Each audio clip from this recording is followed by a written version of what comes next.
there is indeed a standard for wiring a three-phase rooftop HVAC unit for rotation. The National Electrical Code and IEEE Standard 112 specify guidelines for this. For clockwise rotation, connect the phases in the order of A, B, C to the terminals L1, L2, L3.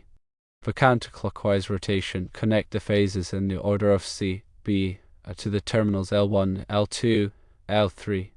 Now, it's important to note that the Carrier 48TJE unit is typically a single-phase unit, not a three-phase unit. If this is the case, the rotation wiring standard may not apply. Always verify the unit specifications. Also remember, the rotation direction of the blow motor does not determine the rotation direction of the compressor. Scroll compressors can be damaged if operated in reverse rotation, while reciprocating compressors can often operate in either direction.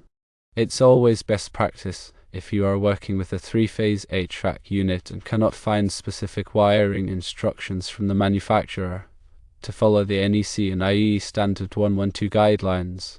You may want to consult the NEC Article 430 for further clarification. Also, IEEE Standard 112 is available for reference.